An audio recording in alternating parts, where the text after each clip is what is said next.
Welcome back to my Colorado mountain garden. And I know several gardeners in my area, like myself, have already started harvesting some of their garlic.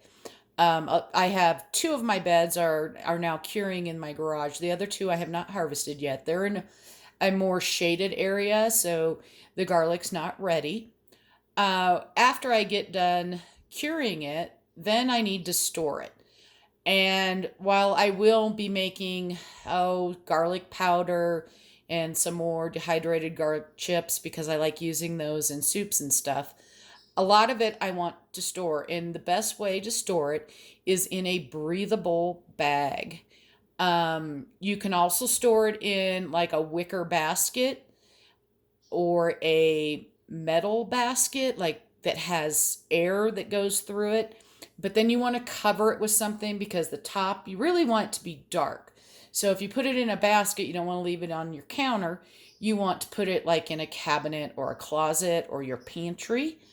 I store all my garlic hanging underneath my stairway. I have a closet in there, and that's in my basement. And it just inside the closet, it just has a cement wall, so you know that it's going to be very cool in there. We live in a dry climate, so I'm not worried about any sort of moisture building up in there. You don't want to store your garlic in the refrigerator. I just want to give you some examples of some different types of bags you use, and I'll show you the ones that I use and why.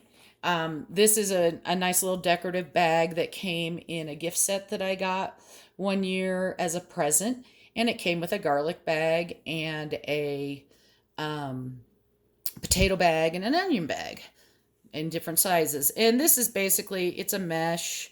You can see through it, but this is a little bit thick.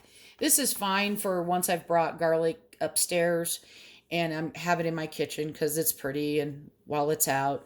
This one actually has a little zipper. This is going to be the most expensive route you can go. My preference is using, and I've been using these little burlap sacks here. They have drawstrings on the side. I bought them off of Amazon. You'll find them, you can put in like small burlap sack. This happens to be about 6 by 8. And it works great for me because I separate my garlic out by varieties. Some years I grow many varieties, and I like to know which garlic I'm using, mostly for a taste factor, especially if I have something new that I grew. I also um, separate them out by bulb size. And the reason why I do that is because you want to use your smallest cloves up first. Whether you use them for making powder, dehydrating them, however you want to use them, just eating them in recipes, you want to use the smallest cloves up first because your small cloves are going to lose the moisture first versus the large ones. And I like these little guys because they're just a little drawstring like this, and you can hang that up in on a hanger or your closet. It's real easy just to loop it over each other and hang it up. And then I have some little paper tags um, now that I put on the thing of what the variety is and the size bulb. So when I go down there, it's very easy. I don't have to go through every bag to figure out what I want to get. And I just hook that right on the string. Before that, I just used to put a little piece of tape around here, but that's kind of a pain to get off at the end of each year. These bags I have washed several times. I just wash them on my gentle cycle in my washer, and I don't put them in the dryer. I hang them to dry. And, after I use them up, they're dry. I just put them away in my closet and they're ready for the next year. And these are fairly inexpensive, sorry. I would say depending on how many you order nowadays, they're running about, I'm going to say 50 cents each, maybe even a little bit cheaper than that.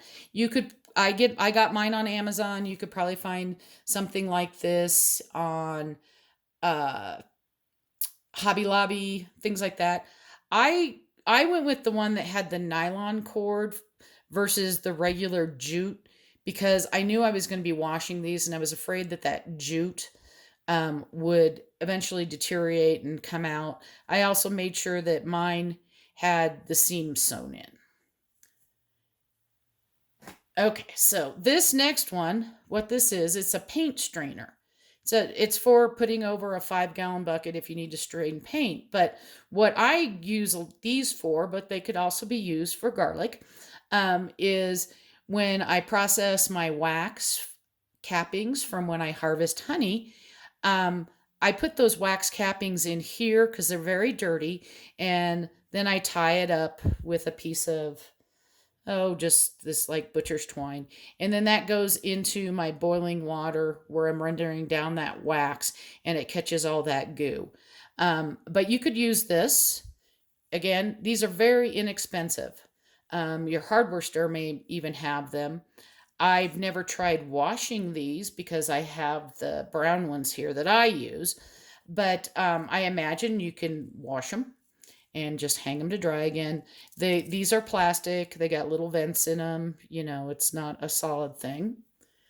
Then there's also like when you go to this grocery store, there's stuff that you can use there and reuse it and save some money. This bag here happened to have two of those little small seedless watermelons in it that I got from Costco. So, again, put it down in there. And if you don't just tie it in a knot, you can also, again, use the butcher's twine. And then this little bag here was from some onions that I got at Costco also. Um, it doesn't have oh, well, I guess I could pull this, but again, I'd probably just tie it and hang it. But with all of these, it doesn't matter which one you use. It has airflow. You want that airflow. And you can hang it up. You don't want to leave your garlic sitting down on something because anywhere that is closed off, especially for long-term storage, even if it was on just on your counter, it's fine if you're going to be using it up within a few weeks or whatever. But if you want to store your garlic for months, you want it to have that airflow. You want it to be in a cool, dark environment. Because everything, if you don't provide those, your garlic is going to deteriorate a lot faster. And there's those people that'll tell you that hardneck only lasts 4 months, and that's bunk. Because I just actually finished up almost the last, I think I have a few cloves left of my garlic that I harvested last year. And it was fine. It was still very juicy, very flavorful. But I used, I knew that the new garlic was coming in. So some of the stuff that I had left, I cut up and made chips with it just so that it's done. But this is for dry storage. There's other ways to preserve garlic. You can freeze it, things like that. But I just wanted to give you an idea of how I store mine long term. If you have any questions, feel free to ask. Hope you're having a wonderful day and happy gardening.